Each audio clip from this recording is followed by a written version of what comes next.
बिहार चुनाव के exit poll आ गए हैं साहब, और इस बार तस्वीर साफ दिख रही है। 17 एजेंसियों के पोल ऑफ पोल्स के मुताबिक एनडीए के करीब 154 सीटें मिल सकती हैं। महागठबंधन 83 सीटों पर सिमटता नजर आ रहा है। बाकी 5 सीटें दूसरों के खाते में जा सकती हैं। लेकिन इस एग्जिट पोल की सच्चाई जानेंगे तो आपके होश उड़ जाएंगे। पहली बार मैदान में उतरे प्रशांत किशोर की जन स्वराज पार्टी का असर फिलहाल बहुत ज्यादा नहीं दिख रहा है। बस 3 में से 5 सीटों का अनुमान है। पिछली बार एनडीए को 125 और महागठबंधन को 110 सीटें मिली थी। इस बार एनडीए को करीब 29 सीटों का फायदा और महागठबंधन को 27 सीटों का नुकसान होता दिख रहा है। राज्य की 243 सीटों पर 2 फेज में वोटिंग हुई। पहले फेज में 65%, लेकिन दूसरे फेज में रिकॉर्ड 68.5% मतदान हुआ। यानी 2020 के विधानसभा चुनाव की तुलना में इस बार 9.6% मतदान ज्यादा हुआ है। और इतिहास गवाह है साहब कि आजादी के बाद 73 साल के वोटिंग पैटर्न को देखें तो पता चलता है कि बिहार में जब भी 5% से ज्यादा मतदान बढ़ा या घटा है, तब लंबे समय से चल रही सत्ता बदल दी गई है। अब बड़ा सवाल यह है कि क्या मीडिया चैनलों के एग्जिट पोल सच में सही हैं? क्या वाकई इन नंबर्स पर भरोसा कर लिया जाए, या फिर इसमें कोई बड़ा झोल है? और एग्जिट पोल करने का पूरा प्रोसेस होता कैसा है? चलिए सब कुछ बताता हूँ इस वीडियो में, लेकिन उससे पहले थोड़ा बेसिक जान लेते हैं। दरअसल साहब, आजादी के बाद से बिहार में अब तक 16 विधानसभा चुनाव हुए हैं। फरवरी 2005 का चुनाव गिना नहीं जाता, क्योंकि तब नतीजे ऐसे आए हैं कि सरकार बन ही नहीं पाई और 8 महीने के बाद फिर से चुनाव हुए। पिछले 73 साल के पैटर्न में देखा गया है कि जब भी 5% से ज्यादा वोटिंग बढ़ी या घटी है, बिहार में सत्ता बदल गई। ऐसा 4 बार हुआ। वहीं 1 से 2% के फर्क से सरकार आमतौर पर दोहराई गई है।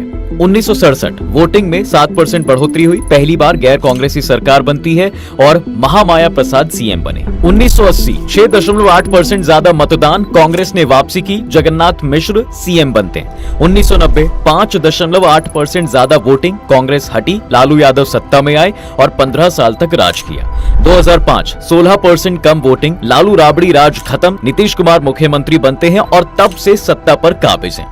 अब आपको ले चलते हैं एग्जिट पोल से जुड़े सवाल पर, जो आपकी आंखें हमेशा के लिए खोल देगी। दरअसल बिहार के पिछले 3 विधानसभा चुनावों 2010, 2015, 2020 के एग्जिट पोल्स के रुझान बताते हैं साहब कि सर्वे एजेंसियां वोटर्स का मूड ठीक से पकड़ नहीं पाई। 2015 में ज्यादातर एग्जिट पोल्स ने एनडीए यानी भाजपा को बढ़त दी थी, जबकि नतीजों में महागठबंधन आरजेडी, जेडीयू, कांग्रेस ने स्पष्ट बहुमत हासिल की थी।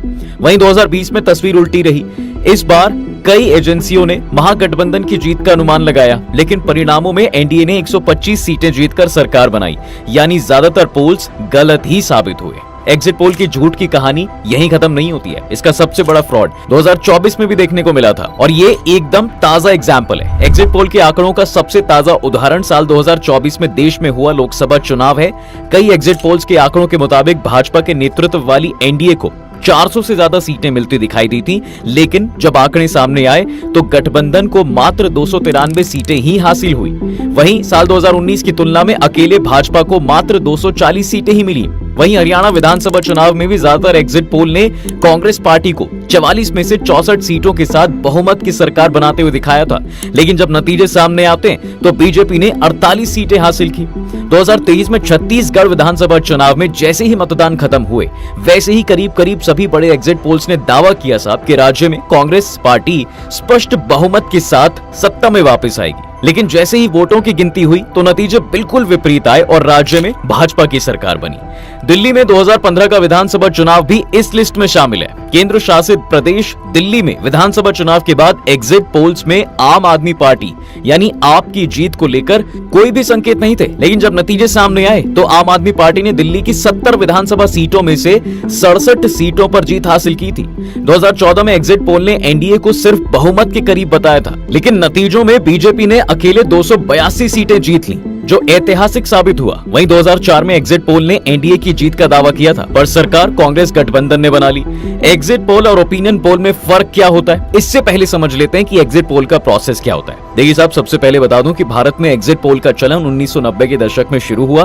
पहली बार 1996 के लोकसभा चुनाव में मीडिया ने वोट डालकर निकलते लोगों से पूछा कि उन्होंने किसे वोट दिया। ये तरीका अमेरिका और ब्रिटेन से लिया गया था और धीरे धीरे अब ये हर चुनाव के बाद की परंपरा बन चुका है। एग्जिट पोल असल में वोटर्स के मूड का अनुमान होता है जो कई स्टेप से गुजरकर बनते हैं। सबसे पहले सही पोलिंग स्टेशन चुनना होता है जहां जाति, धर्म, शहरी, ग्रामीण और आर्थिक स्थिति का संतुलन हो ताकि पोल बायस ना हो। इसके बाद मतदाताओं से सर्वे किया जाता है। जब वो वोट डालकर बाहर निकलते हैं उनसे कुछ छोटे लेकिन अहम सवाल पूछे जाते हैं, जैसे उन्होंने किस मुद्दे पर वोट किया, बदलाव चाहते हैं या फिर नहीं, कौन सा नेता पसंद है आदि। फिर आता है डेटा का वजन, यानी अगर किसी ग्रुप जैसे कि युवा, महिलाएं या पुरुष के सैंपल ज्यादा हैं तो उसे कम किया जाता है ताकि डेटा का संतुलन सही रहे। इसके बाद क्या किया जाता है, डेटा एनालिसिस, जहां वोट शेयर के आधार पर सीटों का अनुमान लगाया जाता है। इसमें ऐतिहासिक डेटा, स्विंग एनालिसिस, कौन से वोटर किस पार्टी से दूसरी पार्टी में गए और क्षेत्रीय पैटर्न को ध्यान में रखा जाता है। अब इन सब के लिए कुछ अहम पैरामीटर भी देखे जाते हैं। मतदाताओं की उम्र, लिंग, जाति, समुदाय और शिक्षा स्तर, साथ ही वोटिंग टर्नआउट और स्विंग वोटर्स, यानी कि एग्जिट पोल गणित से ज्यादा साहब सटीक सैंपलिंग और समझ का खेल है। और आसान भाषा में अगर समझें तो एग्जिट पोल बेसिकली एक ऐसी प्रोसेस होती है जिसमें वोटर से पोलिंग बूथ के बाहर पूछा जाता है कि उन्होंने किस पार्टी या कैंडिडेट को वोट दिया। उनके आंसर्स के बेस पर एक एस्टिमेट निकाला जाता है कि कौन जीत सकता है और कौन पीछे रह सकता है।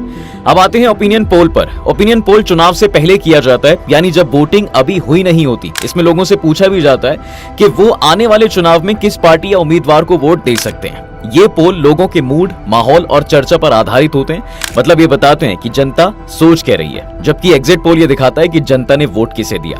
सिंपल शब्दों में ओपिनियन पोल सोच बताता है और एग्जिट पोल चॉइस। अब एग्जिट पोल दिखाने के नियम को समझते हैं। देखिए, भारत में चुनाव आयोग ने ये साफ नियम बनाया है कि जब तक आखिरी फेज की वोटिंग पूरी नहीं हो जाती तब तक किसी भी मीडिया प्लेटफॉर्म पर एग्जिट पोल नहीं चलाया जा सकता। यही वजह है कि आखिरी चरण की वोटिंग खत्म होते ही एग्जिट पोल जारी किए जाते हैं। बाकी आपको ये एग्जिट पोल कितना सही लगता है और आपका एग्जिट पोल क्या कहता है, हमें कमेंट्स में जरूर बताइएगा। वीडियो अगर आपको पसंद आई है तो लाइक, शेयर करें और चैनल को जाते जाते सब्सक्राइब करना बिल्कुल ना भूलें।